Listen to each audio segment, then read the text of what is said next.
Good morning students.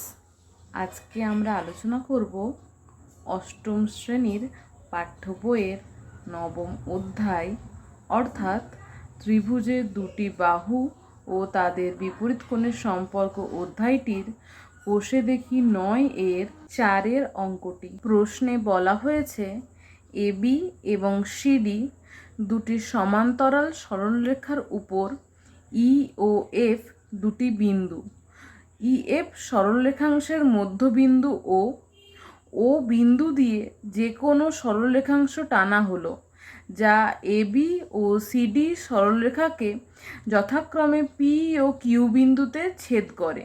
প্রমাণ করি যে পি কিউ সরলরেখাংশ ও বিন্দুতে সমদ্বিখণ্ডিত হয়। প্রদত্ত প্রশ্নটি প্রমাণের জন্য আমি দুটি চিত্র অঙ্কন করেছি।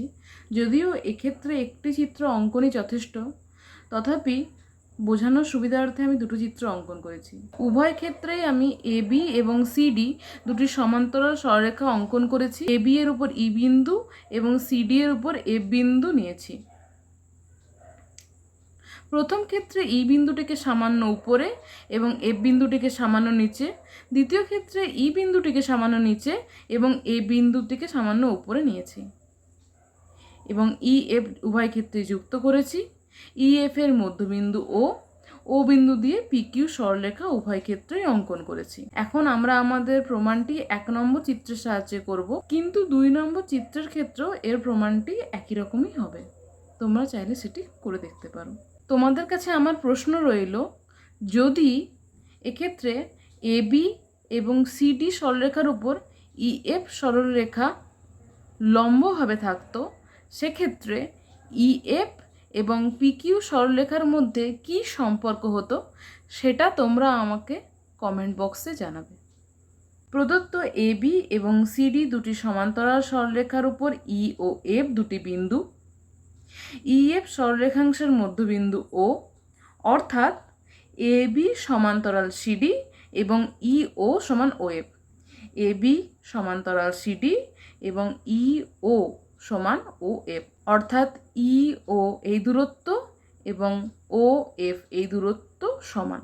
ও বিন্দু দিয়ে অঙ্কিত অন্য একটি সরলরেখা এবি ও সিডি সরলরেখাকে যথাক্রমে পি ও কিউ বিন্দুতে ছেদ করে।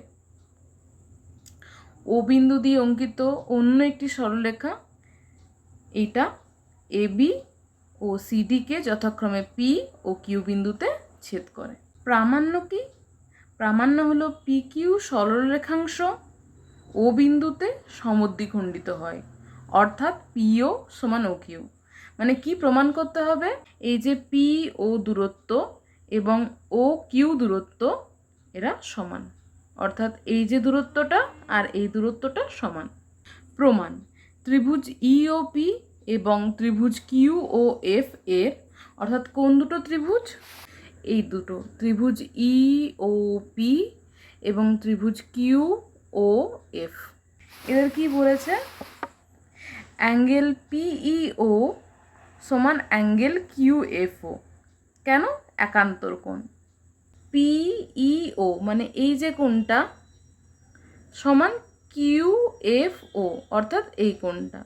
কেন বলো তো একান্তর কোণ সমান হয়? আমরা জানি একান্তর কোণ কেন, দেখে নাও। এবি এবং সিডি দুটো সমান্তরাল সরলরেখা, তাদের ইএফ হচ্ছে ছেদক, আর ছেদকের দুই পাশে যে দুটো কোণ উৎপন্ন হয় তারা একান্তর কোণ হয় এবং সমান হয়। তাহলে এই কোণটা আর এই কোণটা একান্তর কোণ এবং তারা সমান। নেক্সট বলেছে ইও সমান ও এফ প্রদত্ত। আমাদের বলে দেওয়া ছিল ইও সমান ও এফ। তারপরে বলেছে অ্যাঙ্গেল ই ও পি সমান অ্যাঙ্গেল কিউ ও এফ, কারণ বিপ্রতীপ কোণ। অ্যাঙ্গেল ই ও পি সমান অ্যাঙ্গেল কিউ ও এফ, এই কোণটা আর এই কোণটা সমান, কেন? বিপ্রতীপ কোণ। E F R P Q পরস্পরকে ও বিন্দুতে ছেদ করেছে, সেক্ষেত্রে দুই জোড়া বিপ্রতীপ কোণ উৎপন্ন হয়েছে, যার মধ্যে এই কোণটা সমান আর এই কোণটা সমান। তাহলে আমরা কি পেলাম? যে দুটো ত্রিভুজ, তাদের একটা কোণ সমান, একটা বাহু সমান, একটা কোণ সমান, অর্থাৎ দুটো কোণ সমান এবং একটা বাহু সমান। তাহলে যদি দুটো ত্রিভুজের দুটো কোণ এবং একটা বাহু সমান হয়, তারা সর্বসম হয় সর্বসমতার এ এ এস শর্ত অনুসারে। তাহলে ত্রিভুজ ইওপি সর্বসম ত্রিভুজ কিউএফ, এই যে দুটো ত্রিভুজ, এই ত্রিভুজটা আর এই ত্রিভুজটা সর্বসম। তাহলে সর্বসম ত্রিভুজের যে অনুরূপ বাহু তারাও সমান হয়। সেখান থেকে আমরা বলবো পিও সমান ও কিউ, এই যে পিও এই দূরত্বটা সমান ও কিউ এই দূরত্বটা। তাহলে আমাদের প্রমাণিত হলো। আমাদের তো প্রমাণ এটাই করতে হতো, পিও সমান ও কিউ। তাহলে প্রমাণিত। প্রত্যেকে বুঝতে পেরেছো প্রমাণটা? কারোর যদি কোনো অসুবিধা থাকে আমাকে কমেন্ট বক্সে জানাতে পারো। আজ এই পর্যন্তই। সবাই ভালো থাকবে আর মন দিয়ে পড়াশুনো করবে।